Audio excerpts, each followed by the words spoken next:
Oh, but it's almost 30 years since your last German tour. Now it's the first one again. How is it going?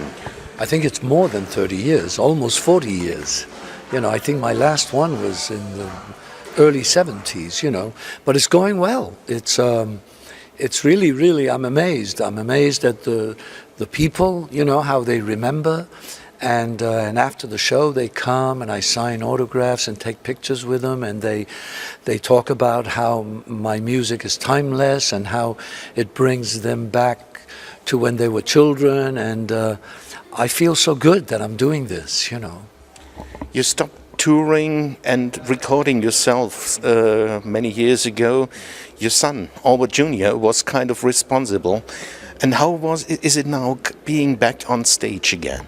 Well, I stopped recording in 1980 when Albert Jr. was born, so I could be a father. That I hadn't done that with my other two children.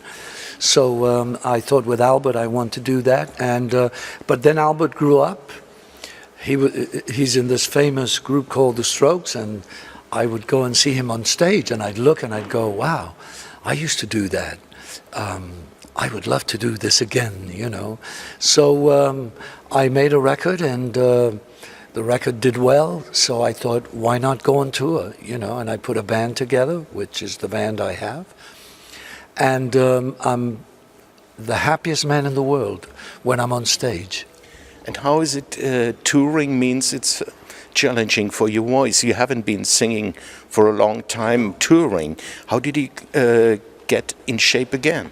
Well, I never do anything to get in shape. I think I'm in shape anyways. I try and stay in shape all my life. I play the guitar and I sing, I write, so I'm always singing, but it's different when you get on stage.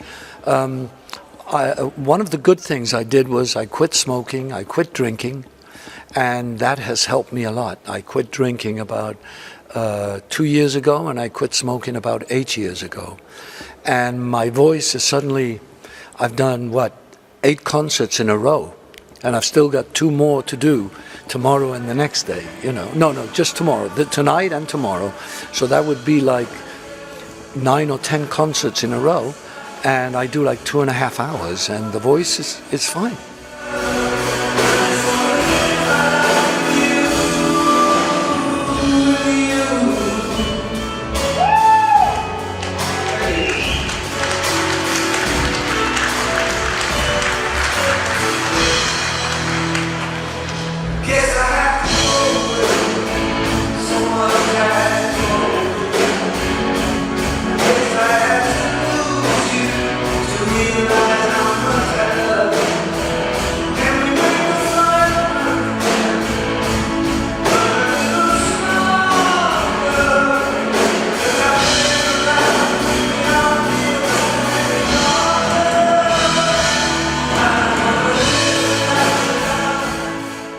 I think it must have been a real difficult task to choose the songs for the concert.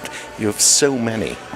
It's very difficult, but I put together about 35 songs, and we do about 28, 29, and then I ask the people to challenge me. So usually I do about 35 because they ask me, I don't know, these are the good old days, or when I'm gone, or for the peace of all mankind, or something that I don't have in my repertoire.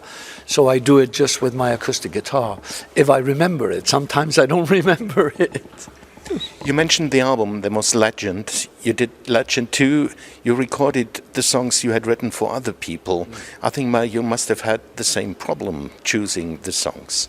Yes, of course. For the albums, I had the same problems. But you leave some of them out. There's nothing you can do. I'm not going to do a Legend 3. So the next record that I do will either be a live album or new songs, or maybe songs that are not so well known from my albums that I still think are hit songs, things like Smoky Factory Blues, things like New York City, Here I Come, some things that I feel that the people would love. You're living in Spain? No, Not in Los Angeles? In Los Angeles. I am in Spain because it's the warmest place to be while I'm touring in Europe. Because if you're in England, it's cold, and if you're in Germany, it's cold. Now it isn't cold, but I mean, usually it is, you know. So I chose Spain also because my close to Gibraltar, so my mother is there, who's 93. So at least when I go back, I see my mother, you know, which is important, you know. Mentioning Gibraltar, you have grown up there. You started your career in Gibraltar and then in Madrid, and now playing with Spanish musicians. It looks like a circle has closed. No, I think it doesn't matter where the musicians are from. I think these are very good musicians, and so I chose them for that reason, you know. I love the way they play. They could be Danish or Germans or Swedish, I don't really care, as long as they're good musicians, you know. I mean, them being Spanish helps in a way, because I have a career in the Latin market, a big career, and since they sing in English and they sing in Spanish, it helps, you know.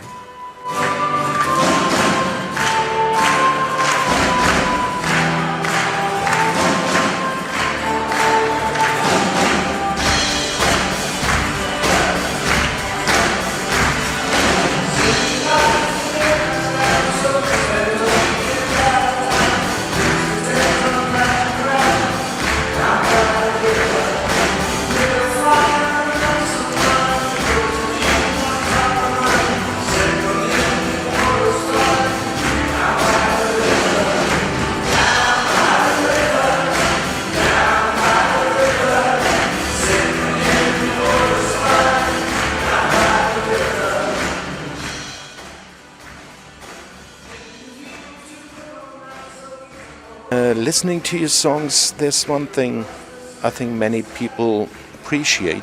You're doing love songs, but you started very early singing also about ecological topics like Never Rains in Southern California, or not in My Name later. So it seems, mate, that it's important for you also expressing something. Yeah, I like stories, you know, I like to tell stories. I mean, Down by the River was my first single as an artist, you know, on CBS in 1972, before It Never Rains. And I wrote that song because I saw so much pollution in Los Angeles that I thought, what a good idea to make the people aware about pollution, you know. So before anybody was thinking green, I was thinking green, you know. And if I ever see Al Gore, I will tell him that. Right, last question, Albert, concerning Germany. You've been here, especially in the 70s, very often. Any special memory, any event or accident or whatever you could tell us? No, I think Germany has always been like a second home for me, you know, in the music industry, you know. It's always been a country that has appreciated my music, that has appreciated my singing, and I feel loved. Whenever I come to Germany, I feel that the people, they love me, you know, and there's nothing more beautiful for a person than to be in a place where you're loved, you know. So I feel very much at home when I'm here. Unfortunately, I never learned the language, which I should have done when I was younger, because now I'm too old to remember, you know. But Germany is probably one of the most important markets that I've ever had in my career, you know, and it still is, and hopefully it will be for a long time. Okay, one more last question. Yeah. You've had your own hits, but there are so many songs that you wrote that other people were successful with. How was it living in the shadow of your songs and the chart success of other people? It never bothered me, you know. I always felt that I wrote the song, and so I gave this person a hit, you know, and also they sang it so beautifully, you know, from, I don't know, from Tina Turner to Diana Ross to Whitney Houston to Aretha Franklin to Johnny Cash to Roy Orbison to Ace of Base to, I mean, so many, you know. It's never, you know, I don't have that kind of an ego. I'm sure I've got an ego, but not that kind of an ego. You know, my ego is probably more, let's do things right, you know, rather than I want to be in the limelight, you know. No, it doesn't matter to me, you know. I really love the fact that I can write songs for other people, I can write them for myself, and then my concerts are based on the stories I can tell about the songs and the people I've worked with and the people that have sung my songs, and also about myself and what happened to me in my life, you know. So it's a nice little tour because it's all about stories, songs that I've written in the last 50 years. Perfect finishing word. Thank you very much.